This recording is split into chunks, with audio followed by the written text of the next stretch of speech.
看来熹贵妃与你的情谊当真是不一般呢。小主，你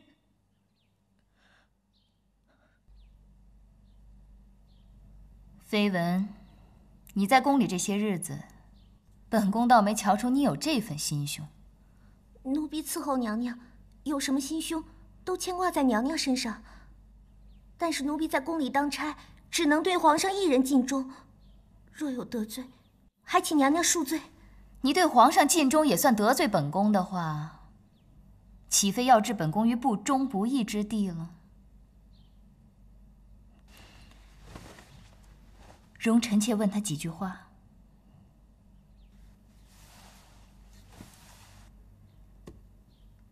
绯闻，无论今日之事结局如何，你都不能再回永寿宫，再伺候本宫了。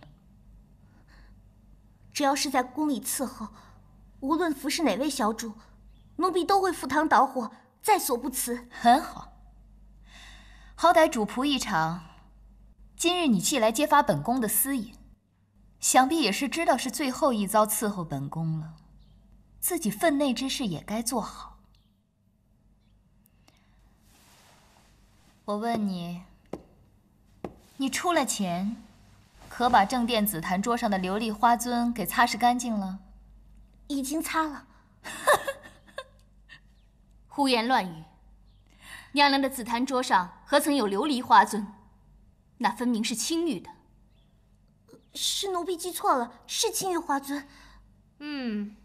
看来绯闻的记性不大好啊。哎，难为你了，还能记得温太医袖口上的花纹。奴婢记得是青玉花樽，没错。正殿紫檀桌上从未放过什么琉璃花樽。你伺候本宫，不把心思放在正经事儿上，倒日日留心哪位太医的手搭了本宫的手，翻出来的袖口上绣了什么花样。这些情景若是放了旁人，是看都不敢看。为何你连枝叶末节都这般留意？如此居心，实在可疑。奴婢日夜心里只牵挂着这些大事，哪里还留心得了别的事情？想来，若温太医和熹贵妃真有私情，自然是会防着别人的。怎么绯闻回回都能瞧得见，还瞧得那么真切？难道绯闻事事分外留心主子的一言一行？你这丫头，真是，竟敢日日盯着熹贵妃私自窥探。皇后娘娘，臣妾认为此事颇为蹊跷，定是幕后有人主使。这丫头讲的话不能相信，恐怕后面还有更大的阴谋呢。臣妾疑惑，祺贵人住在焦炉馆，绯闻是永寿宫的宫女。既然人人皆知祺贵人向来不敬熹贵妃，为何永寿宫的宫女会和祺贵人一起来向皇后揭发此事呢？若真如绯闻所说，万一哪天熹贵妃暗下毒手，那这后宫的秽乱之事就没人再知道了。这样说来，她向祺贵人求助也不是全无道理。臣妾听说念佛的人心肠都好些，连只蚂蚁都舍不得踩死。熹贵妃是在甘露寺为国祈福修行过的人，又得菩萨庇佑产下皇嗣，怎么会有如此淫乱之事呢？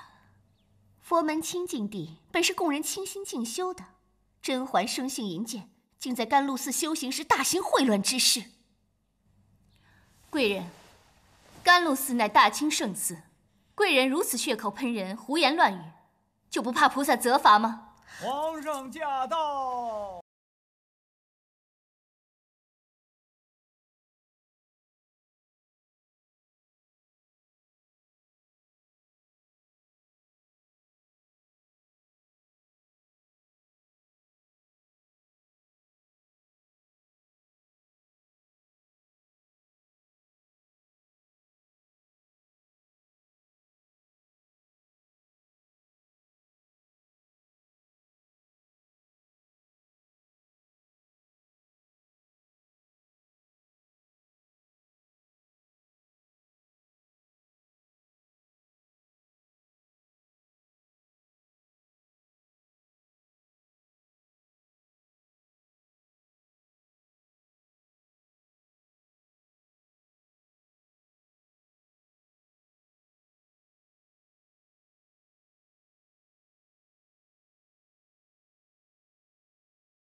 还请皇上做主。传。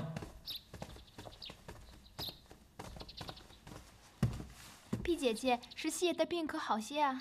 好多了。哎，小主呢？怎么这么久都没有见到他？他刚刚被江公公带走了，现在还没回来呢。浣碧姑娘在就好了，宁国人让我赶紧来告诉一声，齐国人他们请了甘露寺的姑子来指证娘娘在宫外有奸情。什么？让姑娘看看到底有什么办法，最好也有甘露寺的人来指证那姑子说的是假话。姐姐怎么会有奸情呢？皇上真是糊涂。要找甘露寺的人，得找莫言。二小姐，我们务必要在宫门下药之前赶回来。好，我和小允子去，你就留在这里，免得再出事儿。阿绿，你是宁贵人身边的人，你就到宫门口接应。好，小允子快走。是。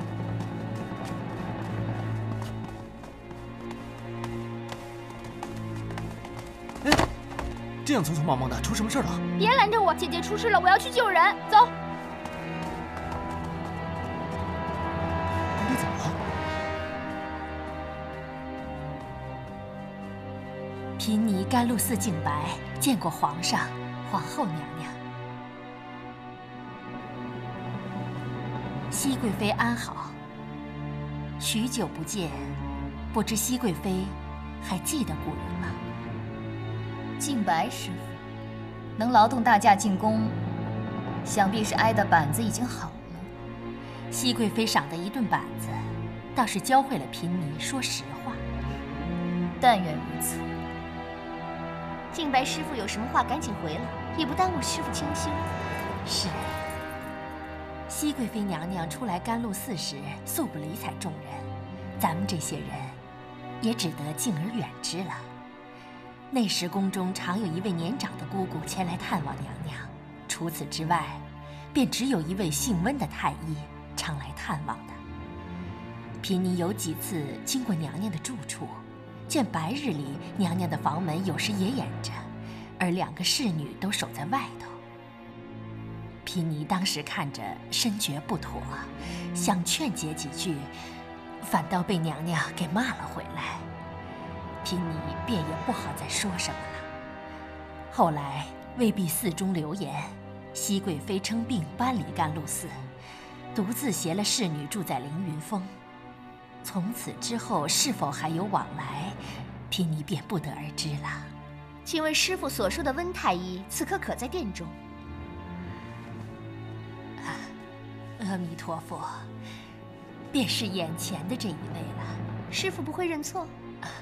甘露寺少有男子往来，温太医频频出入，贫尼断不会认错。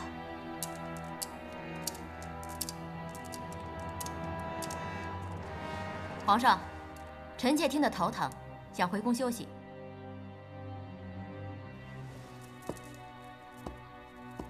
师傅在甘露寺修行，有劳贵人垂询。是。修行之人清净，从甘露寺进宫一趟不易。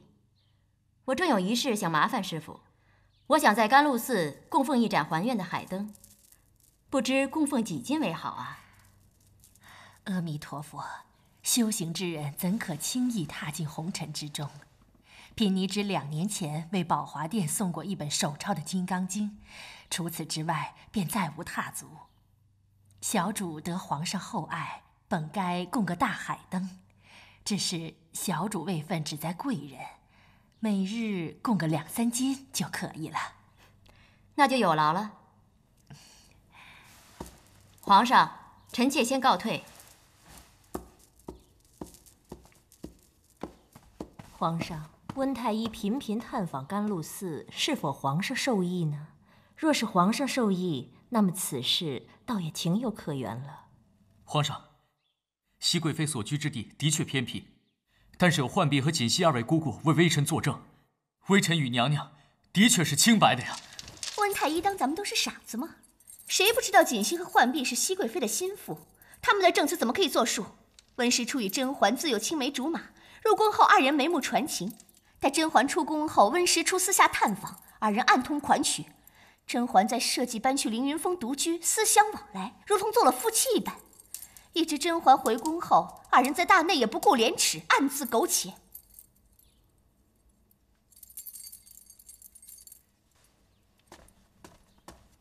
皇上，奴婢在宫中服侍数十年，熹贵妃娘娘并非奴婢服侍的第一位主子，也并非奴婢服侍的时间最长的一位，所以实在无需偏私。奴婢平心静气地说一句公公正正的话：熹贵妃娘娘和温大人绝无私情。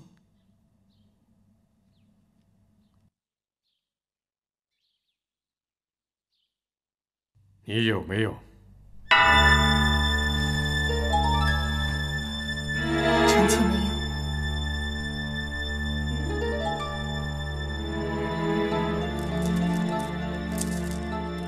皇上，祺贵人和熹贵妃素来积怨甚深，只是找人串供闹些文章罢了。温太医去熹贵妃店里去的勤一些，那是尽他医家的本分。如若这样都被人说闲话，那我们这些都让温太医医治过的嫔妃，岂不都要人人自危了？罢了，朕相信熹贵妃。皇上若真要还熹贵妃一个清白，就该彻查此事，以免日后再有闲话呀。姐姐为皇上生有皇嗣，又在后宫操持大小事宜，没有功劳也有苦劳。皇上一定要彻查此事，也好让姐姐免受闲言碎语的困扰。这会子倒顾忌着姐妹情深了。熹贵妃当年在甘露寺，也不见她遣人去问候一声，倒是劳烦人家温太医了。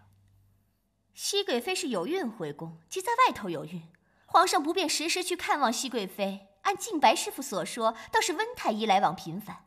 那么熹贵妃这胎，祺贵人言下之意是说皇子和公主并非龙裔。事关江山社稷，祺贵人怎么可以胡乱揣测？皇上，万万不能听祺贵人的揣测呀！皇上，祺贵人揣测之事尚无确凿依据，你们素日就爱人云亦云，本宫不许你们到处乱嚼舌根。人云亦云，你是说祺贵人揣测之事，宫中早有议论了？宫中女子常日无事，往往捕风捉影，以讹传讹，皇上不必放在心上。以讹传讹？那你告诉朕是什么讹传？若真有，唯恐后宫不乱的厥词，你作为后宫之首，为何不早点平息，安定宫闱呢？熹贵妃有孕入宫，继而早产，人人都说熹贵妃双生子，来路不明，并非皇上血脉。这等谣传无人倾听，所以臣妾并未轻易相信呢。熹贵妃的早产乃是夜猫冲撞，谁能预料？再说熹贵妃的身子本来就虚弱，龙月也是8个月所生，可见传言不真。臣妾也是如此认为啊。宫中野猫为何无缘无故会去扑人，又不偏不倚地扑在熹贵妃的轿子上？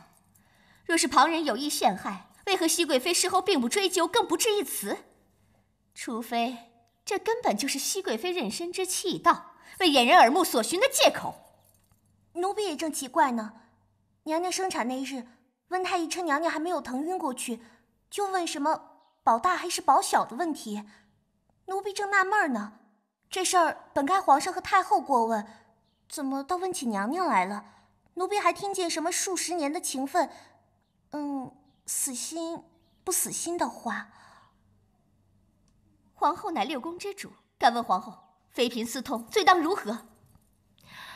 皇上，请体念熹贵妃是6阿哥的额娘，皇上就从轻发落吧。熹贵妃宫外得子而回，本就叫人疑虑。当时跟在熹贵妃身边的就只有锦汐和浣碧2人。依臣妾之见，唯有重刑拷打，必有收获。大胆！重刑之下必多冤狱，岂有滥用重刑以得正供的？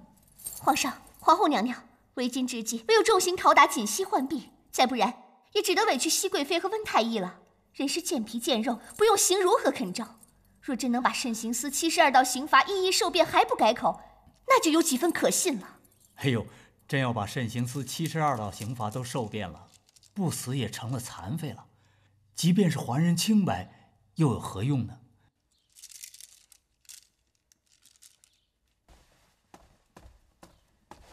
皇上，为保娘娘清白，奴婢愿承受任何刑罚，只是熹贵妃娘娘千金贵体，不能无人照拂，还请皇上免于浣碧姑娘刑罚。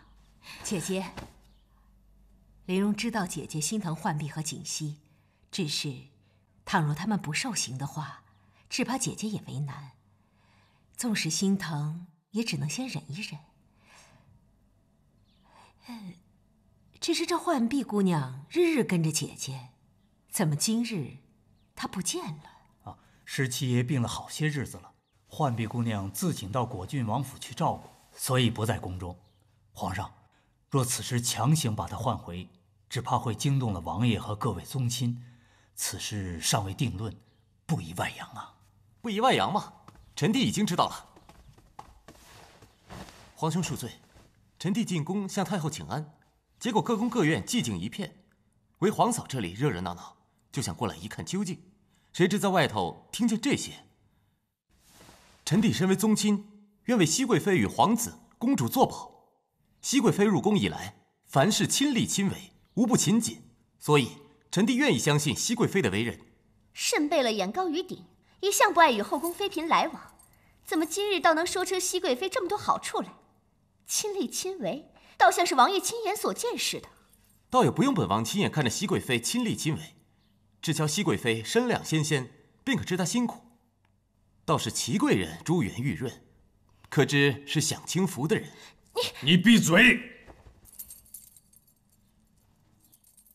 有甚贝勒作保是好，只是六阿哥是皇上的血脉，皇上更对他寄予厚望，事关千秋万代，实在不能不仔细啊。那你说，怎么样才叫仔细？只怕要滴血验亲。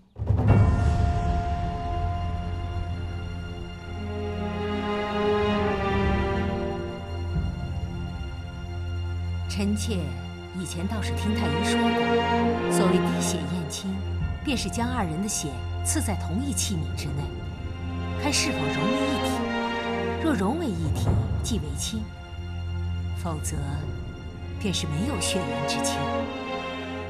这个法子倒不难，只是要刺伤龙体取血，臣妾实在是不敢呢。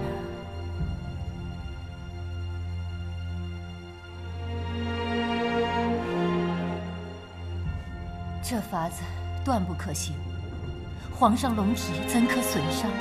皇兄可曾想过，若鸿雁与皇兄滴血验亲，即便证明是皇兄亲生，将来鸿雁长大知道，也会有伤皇兄父子情分。若皇兄真对鸿雁寄予厚望，世人也会对其加以诟病啊。正是因为皇上对六阿哥寄予厚望，才不能不验，否则真有什么差池，皇上岂非所托非人，把万里江山都拱手他人了？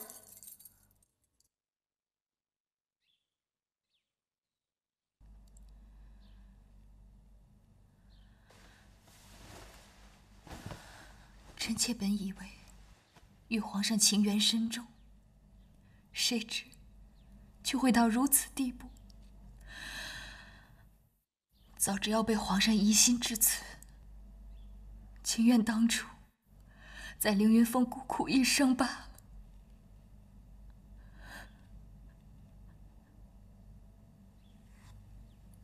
嬛嬛，只要一试，朕便可还你和孩子一个清白。皇上要是，便是朕一先臣妾。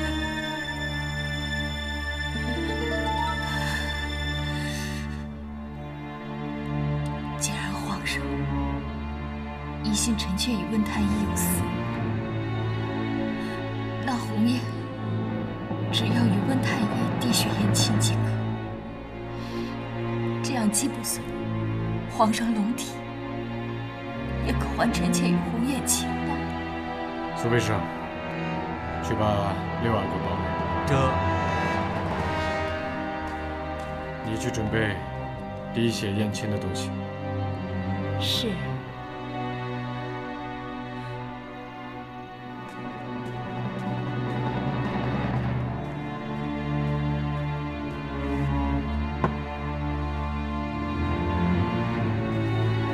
六阿哥鸿雁给皇上请安。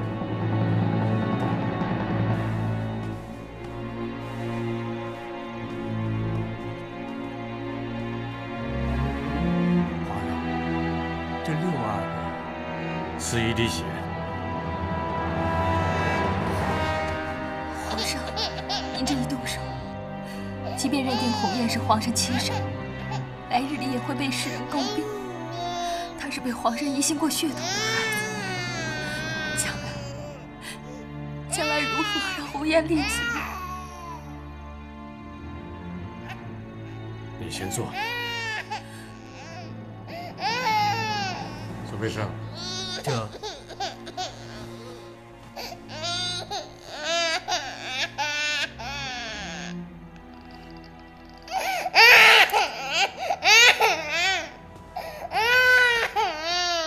文师出。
皇上，这水有问题，任何人的血滴进去都能相溶。皇上，你来看，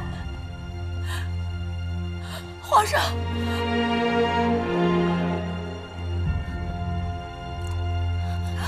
这水有问题，皇上，这水有问题，是有人做过手脚的。娘娘是清白的，皇上。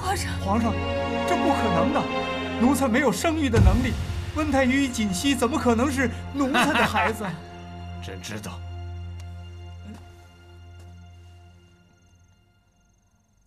皇上，此水有酸涩的味道，是加了白矾的缘故。皇上，医书古籍上有注，若以白矾置入水中，虽非亲生父子，也可以相溶；若以清油置于水中，虽为亲生父子，也不可以相溶啊！皇上，皇上，此人居心之毒，可以相见。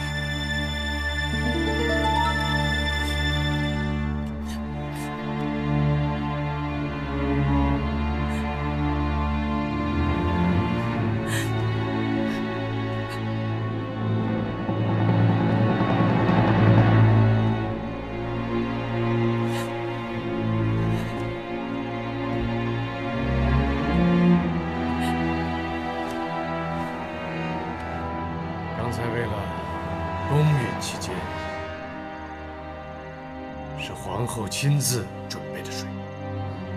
臣妾准备的水绝没有问题。朕记得你颇通医术，臣妾若用此招，一不小心就会被发现的，岂非太过冒险？臣妾没那么愚蠢。皇上，俗话说得好，不入虎穴焉得虎子。这招虽险，胜算却大。一旦得逞，所有人都会认定六阿哥是温太医的儿子，还有谁会再验呢？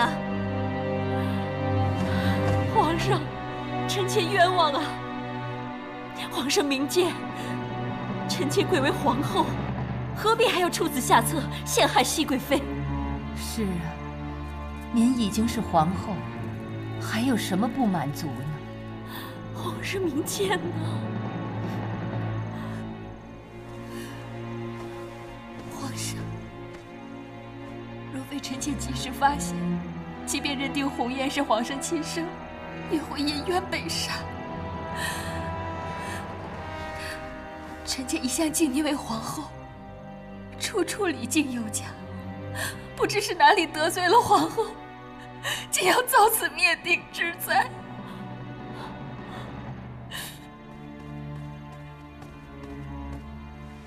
皇上，奴才去换了一碗干净的水，这碗水绝对没有问题。再验。这。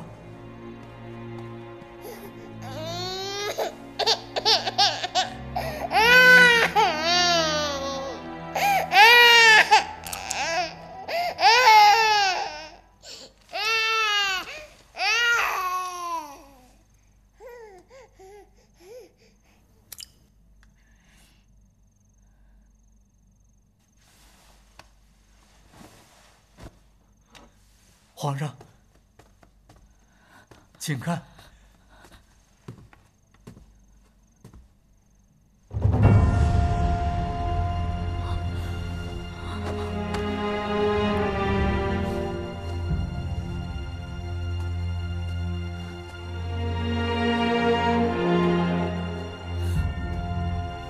皇上验过，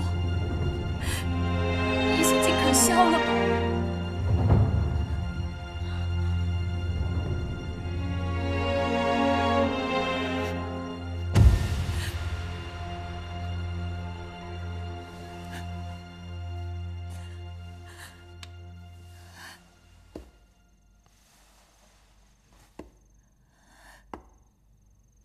嬛嬛，朕错怪你了，朕不再有疑心。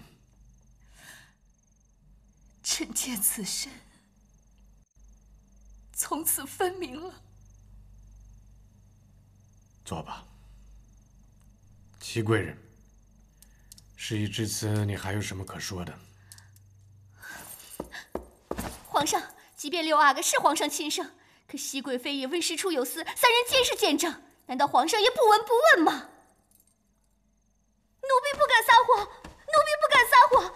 即便皇上不信奴婢说的话，也不能不信静白师傅的呀。他在甘露寺可是亲眼看见温太医常去看望熹贵妃的呀。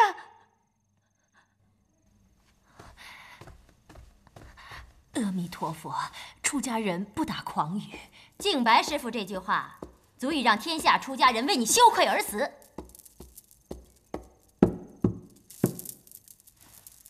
姐姐，你这么晚还不回宫，我可急死了。姐姐，你没事吧？没事。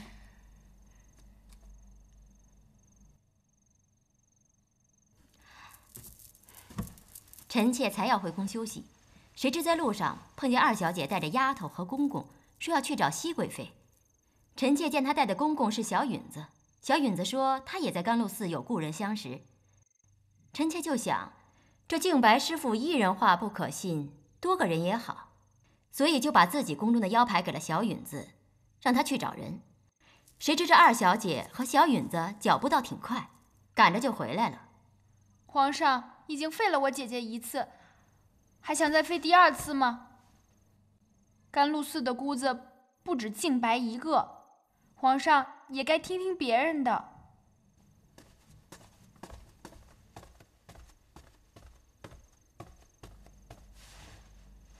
一别数年，娘娘手上的冻疮，冬日发作还厉害吗？已经好多了，只是到了冬日里，不免还是会痛痒。怎么？你也知道熹贵妃手上冻疮的事吗？贵妃在甘露寺要砍柴、洗衣，做种种粗活，寒冬腊月，手还浸在河水之中，怎能不生冻疮？她若不做，静白便动辄打骂。贵妃时常病痛，还在下雪之际被静白诬陷偷了燕窝，赶去了凌云峰，几次差点活不下来。皇上，如若不是温太医常去探望，熹贵妃可能现在都不在这里了。还是出家人，竟如此狠毒。没死在静白手里，他也倒还不算狠毒。凌云峰那种地方偏僻难行，常有狸猫出没伤人。熹贵妃若真与温太医有私，大可一走了之，何必守在那里吃苦？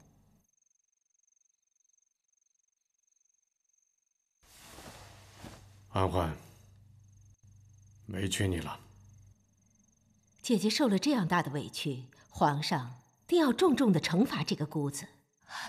嫔妮并无苛待娘娘，请皇上明鉴。